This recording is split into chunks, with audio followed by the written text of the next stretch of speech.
रानी ने कैसे जिन के साथ संबंध बनाकर एक बच्चे का जन्म देती है और आखिरकार जिन और बच्चे के साथ किया करती हैं। चलिए, महल की ऊंची दीवारों के भीतर, जहां हर दरबारी अपनी चालों में उलझे रहते थे, रानी हेमलता का दिल में एक अनकही और गहरी कामुक ज्वाला से जल रहा था। लेकिन रानी को शादी करना पसंद नहीं था। वह शाही कर्तव्यों में पूरी तरह से लीन थी, लेकिन भीतर एक आग थी जो कभी बुझने का नाम नहीं लेती थी। यह आग केवल शक्ति की नहीं थी, बल्कि अपनी कामों की इच्छाओं की थी। रानी हेमलता कभी अपनी इन इच्छाओं से बाहर आने की कोशिश करती थी, परंतु वे उसे हमेशा अपनी गिरफ्त में ले लेती थीं। एक दिन रानी ने महल के एक पुराने कोने में एक प्राचीन चिराग देखा। यह चिराग एक जादुई आत्मा जिनका घर था, जो सदियों से चिराग में बंद था। कहा जाता था कि जो कोई भी इस चिराग को छूता, वह उस जिन की शक्ति और रहस्यमय आकर्षण से जुड़ जाता। जिन जो एक समय में शक्तिशाली था। रानी हेमलता की जब उस चिराग की चमक देखी तो उसकी जिज्ञासा और बढ़ गई। एक रात जब महल का हर कोना शांति में था, उसने चुपके से चिराग को उठाया।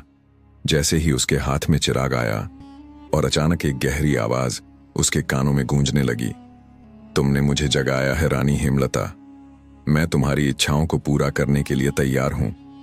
रानी हेमलता के मन में अचानक से एक आंधी सी उठने लगी। वह जानती थी कि यह जिन की आवाज थी, लेकिन यह उसकी इच्छाओं को पूरा करने की चुनौती के रूप में सुनाई दी। न ने उसे यह प्रस्ताव दिया कि वह उसके भीतर की कामुकता इच्छाओं को पूरी तरह से समाप्त कर सके। उसकी शक्ति को महसूस कर सकती है। तुम मेरे साथ आकर अपनी शक्ति को मुक्त कर सकती हो। जिन ने कहा, तुम्हारी काम वासना और तृष्णा को स्वीकार कर तुम्हें एक ऐसी शक्ति मिलेगी जो तुम्हारे राजसी कर्तव्यों से कहीं बढ़कर होगी। तुम केवल अपने शरीर की नहीं, बल्कि अपने मानसिक और शारीरिक सीमाओं को भी पार कर सकोगी। रानी हेमलता का दिल तेजी से धड़कने लगा। उसे अपनी शक्ति को और अधिक महसूस करने का ख्याल आकर्षित करता था, लेकिन इसके साथ ही उसे यह भी डर था कि वह जिन्न की शक्ति से पूरी तरह से बंध ना जाए। वह एक आदर्श शासक थी, लेकिन अपनी इच्छाओं के आगे उसकी शाही छवि कहीं खोसी गई थी। रानी हेमलता के भीतर चल रहे संघर्ष का असर महल के अन्य लोगों पर भी पड़ने लगा। उसके मंत्री दरबारी और यहां तक कि सैनिक भी उसके व्यवहार में बदलाव को महसूस करने लगे। वे देख रहे थे कि रानी का ध्यान अब पहले जैसा नहीं रहा। वह अक्सर सोचों में खोई रहती थी। कुछ दरबारी यह सोचने लगे कि रानी का मानसिक स्थिति अब डगमगा रही है और इसके परिणाम स्वरूप महल की शक्ति संतुलन पर असर पड़ सकता है। वे रानी के पक्ष में और उसे अपनी इच्छाओं से दूर रखने के लिए कोशिशें करते थे, लेकिन रानी हेमलता अब जिन्न के प्रभाव में पूरी तरह से खो चुकी थी। रानी हेमलता की इच्छाएं अब इतनी बलवती हो चुकी थीं कि उसने उन्हें अपनी पूरी क्षमता के साथ महसूस करना शुरू कर दिया। चिराग और जिन्न की शक्तियां उसे शरीर की नई अनुभूतियों से भर देती थीं। वह महसूस करती थी कि उसका शरीर हर पल एक नई ऊर्जा से भरा हुआ था, लेकिन इसके साथ ही उसके मन में यह सवाल भी उठता था कि क्या उसकी आत्मा इस शक्ति के साथ सच्ची शांति पा सकेगी। तुम्हारी इच्छाएं तो पूरी हो चुकी हैं। रानी जिन की आवाज गहरी और लुभावनी हो गई। अब तुम सिर्फ अपनी सत्ता और शक्ति का अनुभव करो, अपनी शारीरिक तृष्णाओं को जागृत मत करो, नहीं तो कोई भी बंधन तुम्हें रोक नहीं सकता। लेकिन रानी हेमलता को धीरे धीरे यह एहसास होने लगा कि जब उसने अपनी इच्छाओं को पूरी तरह से अपनाया तो उसकी आत्मा का संतुलन बिगड़ने लगा। वह न के साथ जितना शारीरिक संबंध बनाती है, उतनी ही वह अपने आसपास के लोगों से दूर हो रही थी। उसका डर यह था कि कहीं वह अपनी शाही स्थिति और महल की जिम्मेदारियों को खो ना दे। एक रात जब रानी हेमलता जिम की शक्ति का पूरा अनुभव कर रही थी, उसे अचानक यह महसूस हुआ कि अब वह अपनी इच्छाओं से बाहर नहीं निकल सकती। जिनकी शक्ति ने उसे पूरी तरह से घेर लिया था। लेकिन इसी समय एक अंदरूनी आवाज ने उसे बता या कि अब वह सिर्फ अपनी इच्छाओं और शक्ति के भरोसे नहीं जी सकती। रानी हेमलता ने एक गहरी सांस ली और अपने भीतर की तृष्णा को महसूस किया। उसने समझा कि शक्ति आत्मा की शांति में। उसने जिन्न से कहा, मैं अपनी इच्छाओं में नियंत्रित पाना चाहती हूं। मुझे तुम्हारी शक्ति को सही दिशा में उपयोग करना है। जब जिन्न ने देखा कि रानी हेमलता ने अपनी इच्छाओं को नियंत्रित कर लिया, तो जिन्न को गुस्सा आने लगा। कहा कि रानी से प्यार हो गया था, रानी हेमलता के आत्मसंयम ने जिन्न को गहरे तक झक छोड़ दिया। वह अब अपनी शक्ति के साथ खेल नहीं सकता था, जो पहले रानी के भीतर पूरी तरह से बसी हुई थी। जिन्न ने महसूस किया कि रानी ने उस शक्ति का इस्तेमाल अपनी इच्छाओं के दुरुपयोग और अपनी आंतरिक शांति के लिए करना शुरू कर दिया था। यह उसे बहुत अखरा, क्योंकि इनकी शक्ति का उद्देश्य हमेशा से व्यक्ति को उसकी इच्छाओं और तृष्णाओं के अधीन करना था। न तुमने मेरी शक्ति को जीतने की कोशिश की है। जिन्न की आवाज गहरी और तीव्र हो गई। लेकिन मैं तुम्हें कभी भी पूरी तरह से मुक्त नहीं होने दूंगा। तुम्हारी आत्मा मेरे नियंत्रण में है। लेकिन रानी हेमलता ने एक और गहरी सांस ली और अपने भीतर की इच्छाओं को पूरी तरह से शांत किया और अपनी शक्ति को पूरी तरह से नियंत्रण में रखा।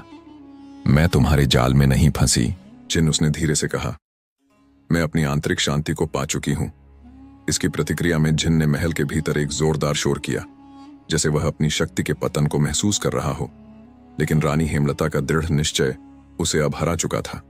उसकी इच्छाएं और तृष्णा अब उस पर हावी नहीं हो रही थी। तुम्हारा खेल खत्म हुआ, जन रानी हेमलता ने कहा। मैंने तुम्हें अपनी इच्छाओं से मुक्त किया है। यह सुनकर जिन्न की शक्ति धीरे धीरे चिराग के भीतर समा गई। जिन्न को अपने प्यार के बारे में रानी को बोलने का मौका ही नहीं मिला। रानी हेमलता ने चिराग को फिर से महल के पुराने कोने में रख दिया और उसके बाद महल में गहरी शांति छा गई। उसकी इच्छाएं अब संतुलित हो चुकी थीं और वह अपनी शक्ति को सही दिशा में इस्तेमाल करने के लिए तैयार थी। हालांकि रानी हेमलता ने अपनी आंतरिक लड़ाई जीत ली थी, लेकिन महल में सब कुछ पहले जैसा नहीं रहा। एक दिन रानी बगीचा बैठे थे तो अचानक रानी को उल्टी आने लगी। रानी ने महसूस किया कि वह गर्भवती है। रानी हेमलता की गर्भवती होने की खबर महल में जैसे ही फैली, सभी दरबारी और महल के लोग चौंक गए। यह घटना न केवल शाही परिवार के लिए एक नई चुनौती थी, बल्कि रानी हेमलता के भीतर की ताकत और संघर्ष का भी एक नया मोड़ था। रानी हेमलता ने महल के आंतरिक गोपनीय स्थानों में खुद को बंद कर लिया और मनन में डूब गई। वह सोचने लगी कि इस बच्चे के साथ उसकी इच्छाएं और शक्तियां क्या हो सकती हैं। क्या वह अपने बच्चे को इस दुनिया में लाकर एक नया संघर्ष शुरू करेगी? एक दिन रानी हेमलता को अपनी आंतरिक शांति को बनाए रखने के लिए एक दार्शनिक की मदद की जरूरत महसूस हुई। महल के नजदीक एक अर्श आए थे जो अपनी गहरी साधना के लिए प्रसिद्ध थे। रानी ने उन्हें अपनी चिंता साझा की।